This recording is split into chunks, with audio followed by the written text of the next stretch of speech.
Good morning. Greg sprung that on me. That's what happens when you do a live, isn't it? So anyway, welcome to Hydrate Me Monday. I'm Kay Saranen from Eco Seed to Skin by Saranen Organics. Okay, so today we're talking all about scrubbing. So what I want to talk about is the different sorts of scrubs that you can use, and the different sort of skin types as well. And from here up on your face is totally different skin from here down.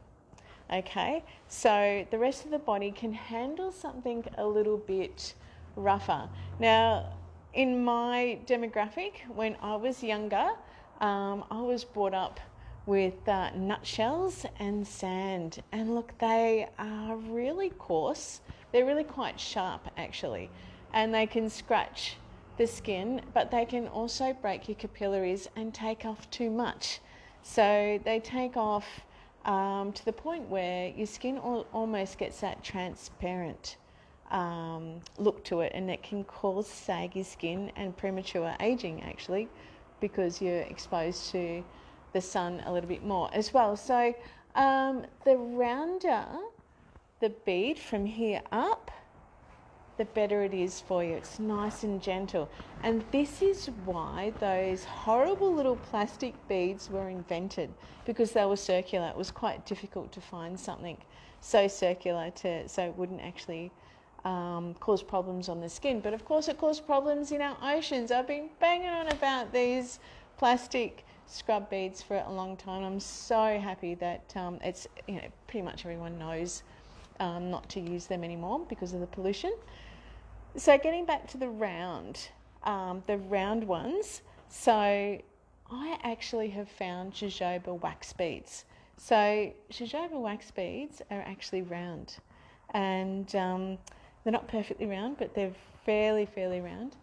And the wonderful thing about jojoba wax beads is that they take off your makeup, take off a dead layer of skin cell, and they melt and they moisturise, which is super important. So please don't use sand or nutshell or coffee or salt or even sugar on your face. Those sort of ingredients are okay for, say, really harsh places like your hands or your feet or even your legs. The rest of the body even is a little bit too delicate for sand and nutshells. So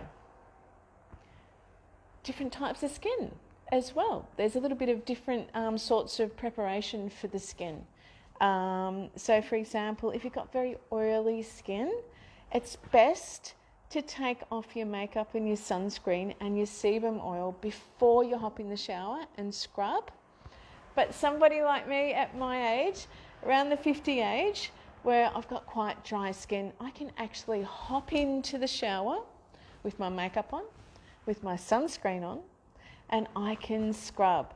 Our pores are a little bit more relaxed, so they're not going to suck in all of that topical thing, all the topical gunk, the oil, the makeup, the sunscreen.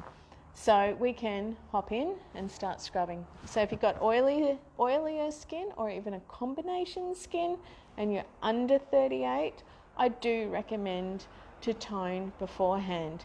So there you go. That's all about scrubbing. So important at my age to scrub, because if we don't take off those dead layer of skin cells, our moisturiser can't get through, and they'll actually accumulate to the point of they set like concrete.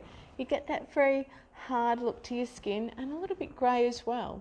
And it's quite fascinating under the microscope. Your moisturiser will stay topical and end up on the pillow. So we want to get rid of those dead skin cells at my age, my demographic, so your moisturiser can get through. That's the whole point about scrubbing. Well, thank you so much for tuning in. And Greg, do we have actually any questions today? Greg's looking up on the phone. know a few people watching us. One from last night might relate to it. Someone was asking about why their moisturiser doesn't seem to work. Okay, so great question. Someone did ask a question about why doesn't their moisturiser work, especially over in the demographic of over 40. And that's actually because your moisturiser can't penetrate that incredibly hard layer of dead skin cells. And also, I suppose that begs the question too of how often should you scrub. So you only really need to scrub in a 24-hour period, and that's the lifespan of dead skin cells that are coming out. So you don't need to scrub morning and night, and it is a little bit better if you can scrub at night time, so your face can breathe as well, and allow that moisturiser to soak in. Fantastic. Thank you so much for tuning in. I really appreciate it, and we'll have another fantastic topic next week. Ciao for now.